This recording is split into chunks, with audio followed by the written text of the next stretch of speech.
B to A was +3, because then you would visit B first, and then you'd notice that going to A would have a cost of 4, but then if you go directly from S to A, that will be cheaper, and then you would be This updating that. okay, so this example, Right.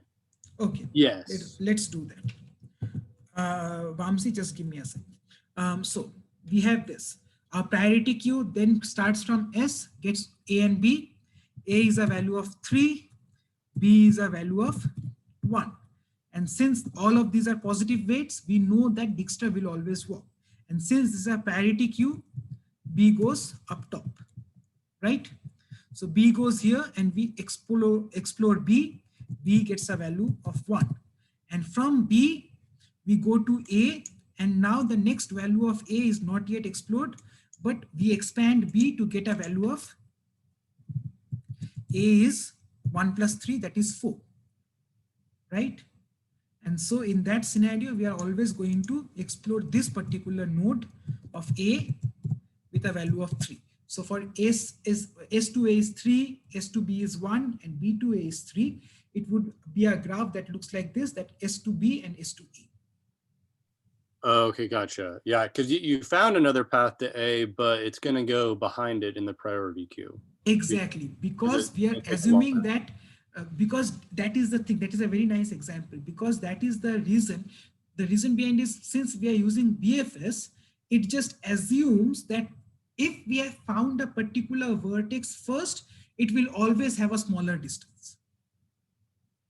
That is not always true if we include negative weights after that. Right, right. Okay, gotcha.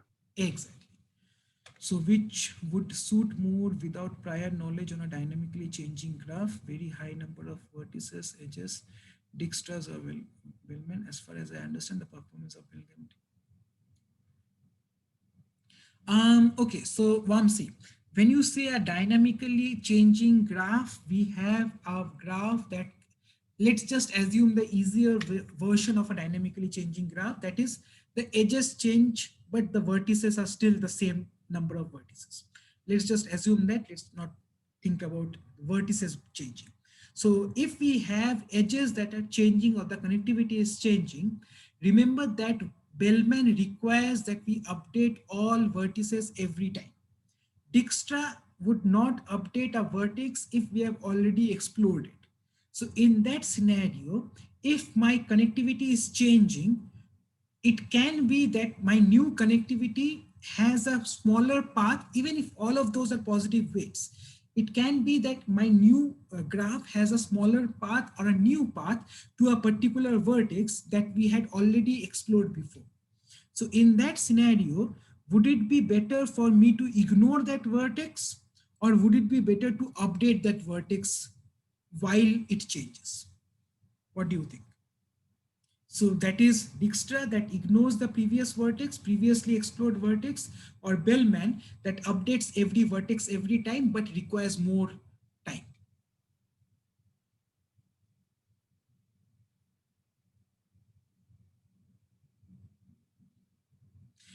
It would sort of depend, right?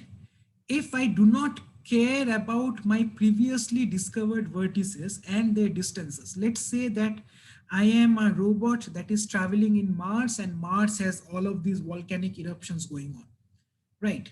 And I have reached a particular location, uh, and all of the paths behind me are changing, everything mount, something is erupting and every path is changing, but I don't care about those paths. All I care about is reaching the next possible set of goals. In that scenario, I would just use Dijkstra, because that is going to, applying Bellman is going to add more complexity in updating those vertices rather than the things I care about, that is the things in forward. However, if I always want to know the shortest path in my entire graph, even if the graph is changing, I would rather use Bellman than Dijkstra. Does that make sense?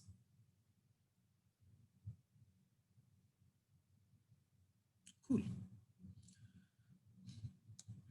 I guess that is the first time I've used an example for a erupting volcano in an algorithm class, but that's cool. Okay. Okay. So coming back to Bellman algorithm. So essentially Bellman updates all the vertices v minus 1 times for all edges every time, and it just updates with the same equation that we have seen so far. That is the minimum of the distance of the current vertex versus the distance of the parent plus the distance of this particular edge. Now, how would that particular algorithm look like? So this is a dry run of this particular algorithm. Let's say that we have this particular graph. We have a starting node. Remember that Bellman-Ford is a single source all pairs shortest path algorithm. That means that it starts from a single source and finds the shortest path to all other vertices from this single source. There are different versions of this particular problem, and we are going to discuss other problems later. There are all pair shortest paths or the minimum spanning tree and other things. But this Bellman-Ford algorithm is essentially single source shortest path algorithm. Okay, so our source here is going to be S, and we have other vertices A, B, C, D, E, F, G, and we have these edges that have certain weights to it. So once we start off with this particular algorithm, let's go through the dry run. Where let's look at this particular matrix here, where every column is essentially one iteration of our algorithm. That is one iteration of this external loop, right? Internally, we are again updating every vertex or every edge. Okay, so we start off from S, and we know that S is the source vertex. So we have a value of 0 to S, and we have a value of infinity for all other vertices. Then let's do this. I have an example right here.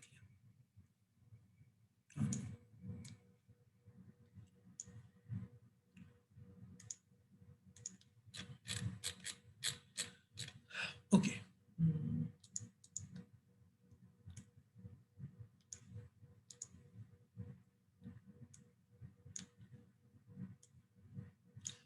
Everyone can see both of those things, right? The PDF and my this notepad thing. Okay, so we start off from S, and we basically start off with this iteration 0. We only discovered S. We have a distance of 0 to this particular vertex because that is the source node. Everything else is infinite. Now, in the next iteration, we are going to look at all the vertices that are connected to S, and note that these edges can potentially have negative weights. So from S, we have G and A. So we discovered A and G in this vertex. We find the new distance to A, that is S and A. We find the new distance to be 10, that is S goes to A, that has a value of 10. S goes to G, that has a value of 8. And so we update these vertices, update these weights for these vertices. Everything else is still infinity because we have not discovered it yet, but we have already discovered S, A, and G. So that is where we get this 0, 10, all infinity, and this 8 for G, right? Okay, so now let's look at the second iteration. Now for the second iteration, we have already discovered S, A, and G.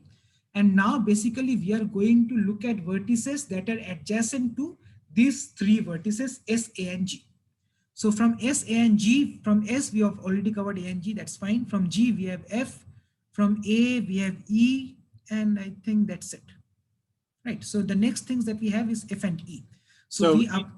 Oh, sorry. So each iteration you're getting more, like you're kind of spreading out. You're like, okay, well, the first iteration, you're like, okay, I only found G and A, and then the next one, you're like, oh, okay, well, I can actually now go to F because. Exactly.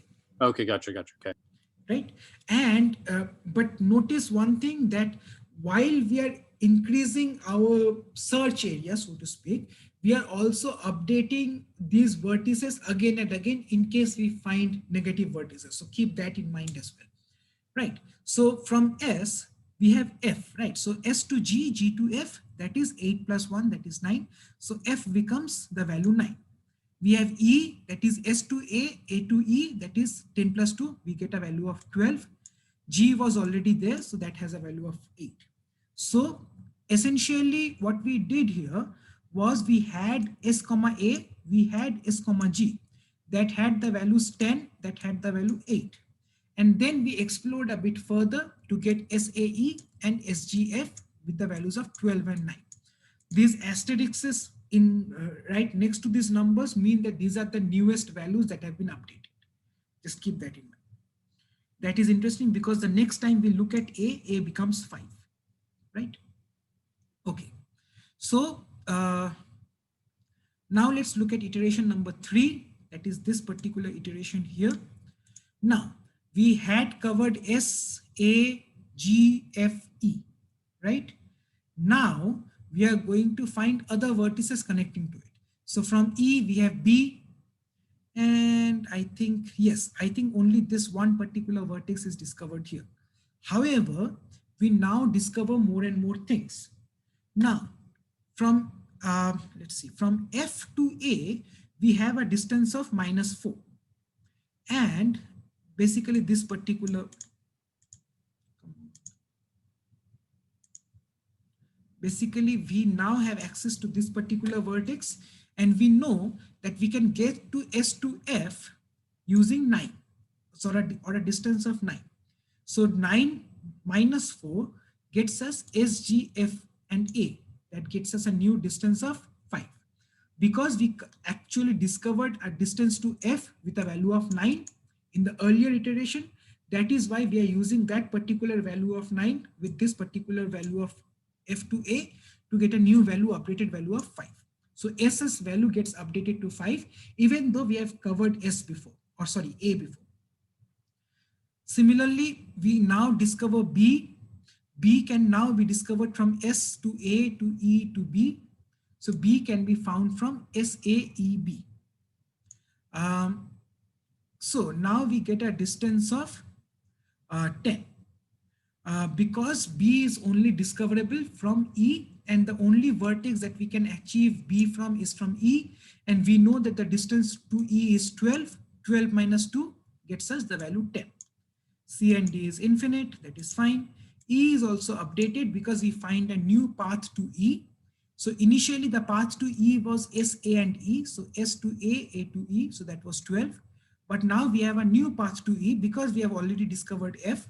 We can now go to S to G, G to F, and F to E. And that gives us 8 plus 1, 9 minus 1, that is 8. So E now gets a value of 8. Makes sense up to now? How these three values are updated for A, B, and E.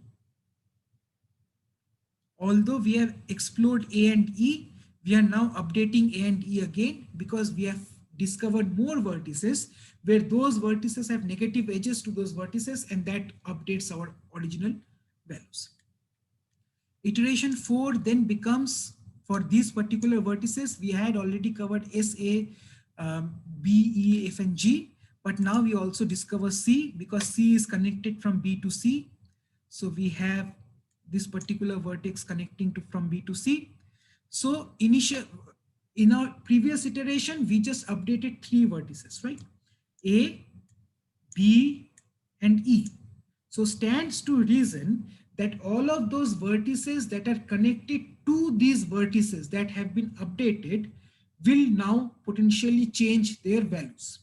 So we only need to look at those vertices that go from A or B or E. So from A, we have,